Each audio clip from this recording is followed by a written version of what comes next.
Hello students, success coaching classes में आपका स्वागत है। यदि आप चैनल में पहली बार आए हैं तो चैनल को सब्सक्राइब कर लें और बेल आइकन को ऑल में प्रेस कर लें ताकि आने वाले सभी वीडियो का नोटिफिकेशन टाइम पर मिल जाए। आज हम डिस्कस करने वाले हैं क्लास 9th का हिंदी का जो आपका वीकली टेस्ट होने वाला है 6 जुलाई को, उसका ये आपका वीडियो का सेट 1 होने वाला है। तो चलिए हम लोग वीडियो को स्टार्ट करते हैं। देखिए, इसमें सबसे पहला चैप्टर जो है दो बैलों की कथा है, उससे आपका मोस्ट इंपॉर्टेंट आपको ऑब्जेक्टिव क्वेश्चन आज बताने वाले हैं। सबसे पहला इंपॉर्टेंट क्वेश्चन क्या है, दो बैलों की कथा जो है पाठ के लेखक का नाम क्या है। सबसे पहले आपको लेखक का नाम जानकारी होना जरूरी है। तो यहाँ देखिए जाकिर हुसैन है, उसका हजारी प्रसाद, द्विवेदी, प्रेमचंद, महादेवी वर्मा। तो याद रखिए इसका जो लेखक है उसका नाम क्या है, प्रेमचंद है। दूसरा क्वेश्चन क्या बोल रहा है, दो बैलों की कथा में दोनों बैल का नाम क्या है। ये भी मोस्ट इंपॉर्टेंट क्वेश्चन है, तो याद रखिएगा।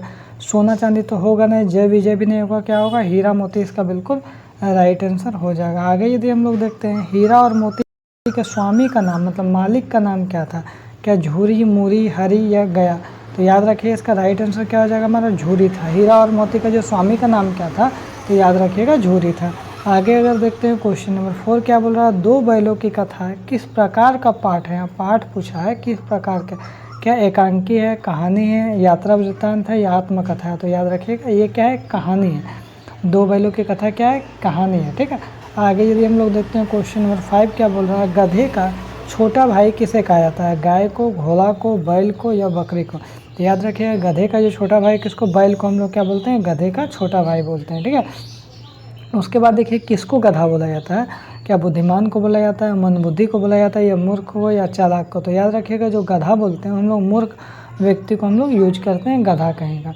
आगे देखिए यहाँ पर क्या बोल रहा है, गया ने हीरा मोती को दोनों बार सूखा भूसा खाने के लिए दिया क्योंकि पहला कंडीशन बोल रहा है, पहला ऑप्शन बोल रहा है गया पराये बैलों पर अधिक खर्च नहीं करना चाहता था, या दूसरा गरीबी के कारण खाली आदि खरीदना उसके पास उसके बस की बात नहीं थी, या तीसरा वह हीरा मोती के व्यवहार से दुखी था, या उसे खाली आदि सामग्री की जानकारी नहीं थी।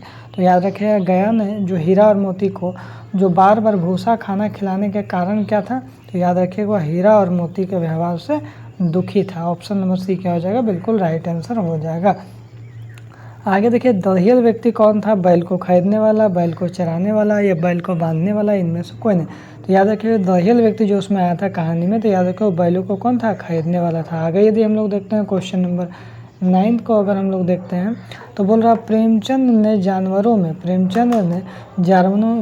में सबसे ज़्यादा बुद्धिमान किसे कहा गया है, क्या बैल को कहा गया है, सांड को कहा गया है या गधा को कहा गया है या फिर गाय को कहा गया। तो याद रखिएगा सबसे ज़्यादा बुद्धिमान जो जानवर किसको कहा गया है, गधा को कहा गया है। ठीक है, उसके बाद अगर हम लोग देखते हैं क्वेश्चन नंबर 10 क्या बोल रहा है, दोनों बैलों के प्रति किसका प्रेम उमड़ गया, गाय का या गाय की पत्नी का या फिर गाय के भाई का या छोटी बच्ची का। तो याद रखिएगा गाय के प्रति जो है उसको जो रोटी खिलाती थी किसका प्रेम उमड़ गया, तो छोटी बच्ची का। ठीक है, किसका प्रेम उमड़ गया, छोटी बच्ची का।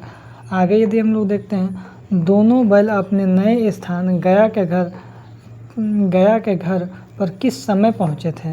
तो दोपहर में पहुंचे थे, सुबह में या संध्या में या रात में। तो याद रखिएगा संध्या शाम के समय पहुंचे थे नए घर। ठीक है, आगे यदि हम लोग देखते हैं क्वेश्चन नंबर हमारा 12 क्या बोल रहा है, तो दोनों बैलों की एक बार किस जानवर से भिड़ंत हो गए थे, गाय से या भैंस से या घोड़ा से या सांड से। तो याद रखिएगा सांड से भिड़ंत हो गया था। आगे यदि हम लोग देखते हैं क्वेश्चन नंबर 13 को हम लोग डिस्कस करते हैं, तो बोल रहा देखिए ये भी क्वेश्चन मोस्ट इंपॉर्टेंट है, लेकिन औरत पर सींग चलाना मना है। यह कथन यह स्टेटमेंट किसका है, झूरी का, मोती का, हीरा का या गया का। तो याद रखिएगा हीरा का है। ठीक है, हीरा ने बोला था जो औरत पर सींग चलाना मना है। आगे देखिए पहली बार गया के घर से भागकर दोनों बैल कहाँ गए थे, मटर के खेत में, झूरी के घर या नहर के किनारे या कांजी हाउस में। तो याद रखिएगा झूरी के घर चले गए थे। कहाँ गए थे, झूरी के घर गए थे। आगे यदि हम लोग देखते हैं, दूसरे के खेतों में उधम मचाने वाले पशुओं को पकड़कर कहाँ